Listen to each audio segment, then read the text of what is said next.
Hey everyone, stick with us versus herd. If it's your first time here, like the content, hit subscribe. If you want to get notifications when we post videos, tap the bell, do it right now. And if you want to join the UVH fam, link are below in the description to our Discord and our options trading group on Facebook. And one more thing, if you haven't yet joined our options trading live channel, I go live Monday through Friday, 30 minutes before market open. Link is below in the description as well. We have a great time, talk about the market, see if we're making money, see if we're losing money, kind of get plan set up for the day. So it's a lot of fun. Have a lot of fun with the UVH fam. It's great people. Now, getting to it, we had a green day. Most stocks closed up green. Was pretty crazy all day. Go over my trades real quick and what I'm trading right now and kind of my positions, and then I'll go into some of the news that we have going on. So it's going to be a mix of news / watch list and why I put trades on. Hope it's a learning experience for you. If you enjoy the content, hit the like button, drop a comment below. I respond to every single comment, so drop a comment below. Let me know how you're doing. If you're doing well, if you're struggling, let me know. Well, today it's not going to show my positions, realized positions, but today I did close up the day in $400, over $400 in realized profit. I closed out. I had the 245 put on Apple. I bought it for $10.63, as you can see here, and I sold it for $14.60 at 8:53 this morning Central Time. And I also had a debit spread last night. I put a credit spread on ES. I was short the 24.65 call spread, and I bought it back for $2.10, so I made about $35 on that. So I made $3.97 on Apple and then $35. So I'm just a little bit over $45 in actual realized gains here. And as you can see, I'm a little bit underwater on my new positions, and I am currently holding the 245 put. I reloaded the 245 put today at 9:40, and I went in a little bit too early, not at 9:40. I started to short the spike when I was up in here. I was kind of struggling, and then it ripped up right through. And I'm gonna go through in a second why I kept the trade on. Like, hey, why are you down so much money? Why did you keep the trade on? And I'm gonna tell you just a second after I cover SPY. And then SPY, I played a little defense on this. I'm actually down $100 on it, and I have the 250 put, bought it for $10.30 at 11:33 this morning. Now once SPY looked like it was struggling, so at 11:33 on this final leg up here at 255, I started to build a position. So at 10:33, when it started to get rejected right on here, the down mover was about 250. I bought the 250 put. So I've been buying close to in the money or in the money, at the money, you can call it. And that's kind of what I've been doing, just my strategy. I was up in that position a couple $100 at one point when we did dip down to 245, but then we recovered and pushed up green at the end of the day. You're asking, hey, why did you keep those positions on? Now there's a couple things. There was a clear on the intraday on ES. There was a clear triple top right here. We tested this area. It couldn't break through 25.50.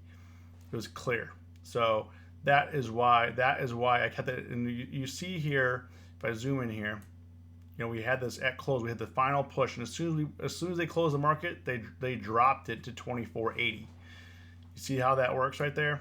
That's mainly why I kept my positions, because we were obviously, it's not a guarantee. We could have pushed up high. Right now, futures are down. S&P is down 70, Dow's down 530, and NASDAQ is down 220.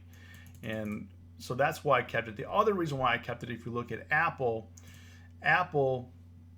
my target is still the 220 area on this, and it is still not able to make new highs here. Sure, we've had green days up in here, but as you can see, this is a very clean slope right down in here, very clean breakdown. Even though we push up, I pretty much just shorted on the weakness. I went a little bit too early today, but I think we'll be okay.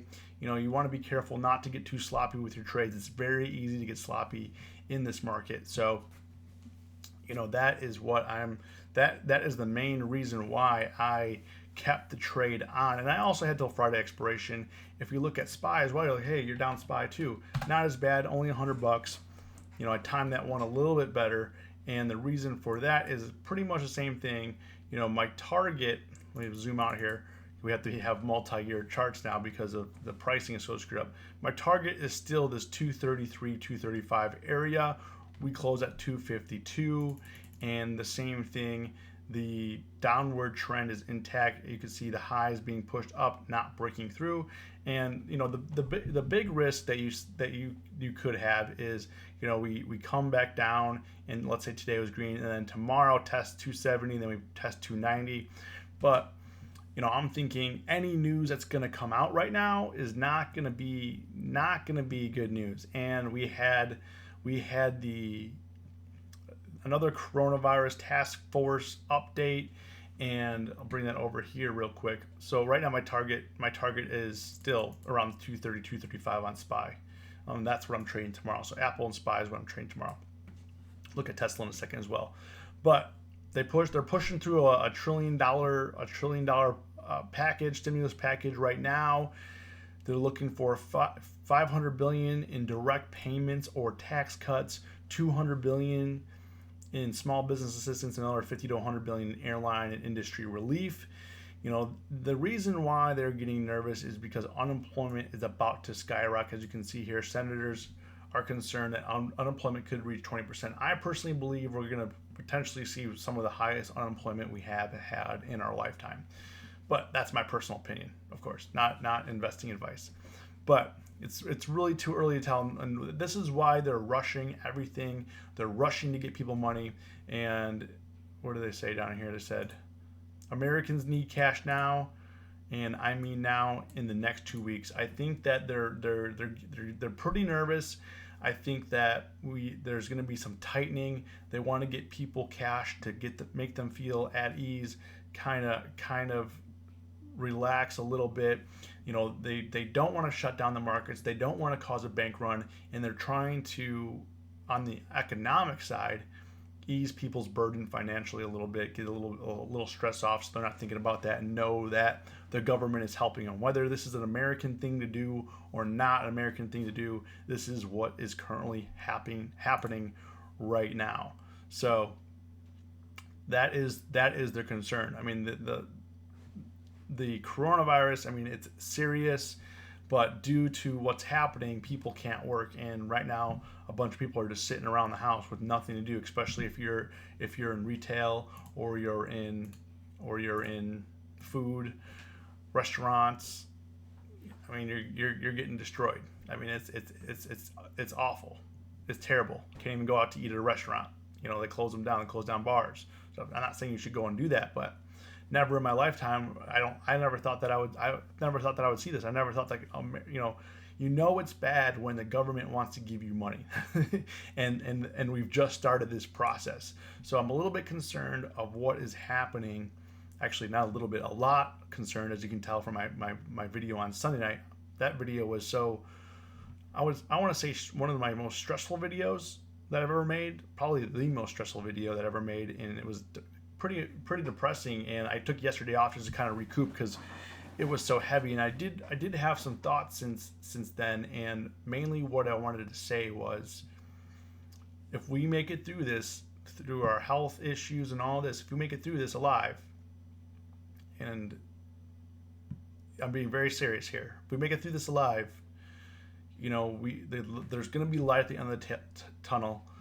We have the potential for our generation to build the greatest wealth for our family and ourselves and those around us that we've ever seen. This is going to create a lot of opportunity.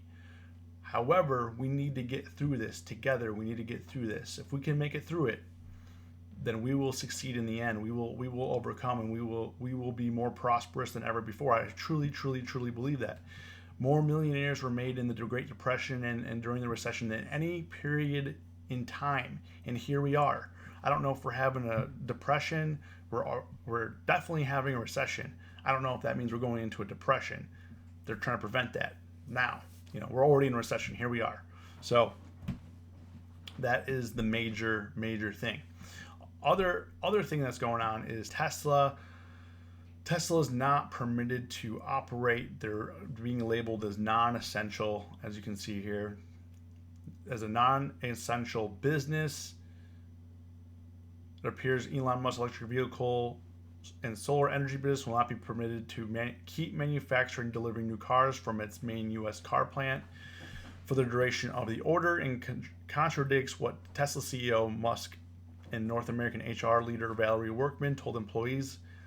They wrote in their emails that were sent to all employees that the car plant would stay open and employees were expected to work if they were in production, service, and delivery roles, or take unpaid leave if they had health concerns.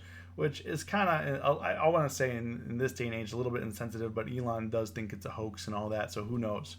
Who knows? But they're shutting them down. This is their main U.S. plant for Tesla, and this is going to be interesting stock tomorrow. I definitely was thinking about this, and what I'm looking at here is where it's built. As you can see, it's built strong, very super strong support in this area between 250 and 375, and it's a pretty wide range. But if you zoom out and look at the overall like last 3 years, you can see this is a very strong support area. Now, if we slice through this and we slice through 150 area, it's going to be in big trouble. And my main concern with Tesla is that they don't have any money, they need debt to survive, and they have a lot of debt already. So I don't want Tesla to go out of business because I think it could potentially be one of the best American businesses, before all this happened, to kind of set up the future. But if they go out of business, I mean, someone's going to buy their tech, maybe split them apart. I mean, it's not a good thing right now. This is not good. This is not what I wanted to see for Tesla.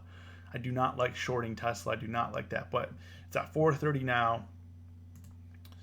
Well, 407 now after hours, and most likely going down to the retest the 350 area, 300 area is kind of what I'm looking at. I don't know if I want to trade it because maybe a little bit illiquid. Like I said, I'm trading ES, SPY, and Apple. And one interesting thing, and if you can real quick, hit the like button. I'd appreciate it if you've enjoyed the content. I really appreciate it.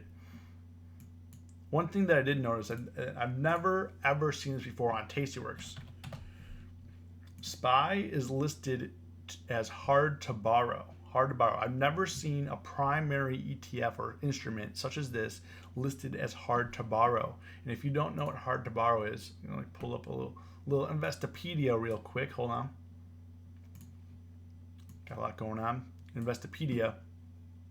Short sellers rely on brokers to have stock shares available to borrow. If the broker has very few shares of a stock available, that the stock is placed on a hard to borrow list. Stocks on the hard to borrow list may not be allowed to short. So it's very interesting. I don't know if it's on other brokers right now, but right now Tastyworks is listing it as hard to borrow. If you guys are coming across this issue as well, so people are not able to short or going to have a hard time finding shares to short on SPY through Tastyworks. They're probably trying to limit their exposure.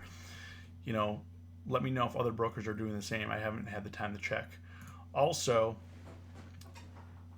Secretary Mnuchin said today that they may be shortening the market hours.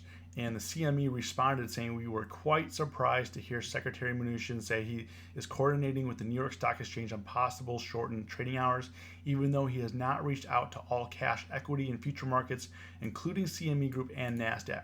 Shorter hours make no sense." I mean, just clear as day as that.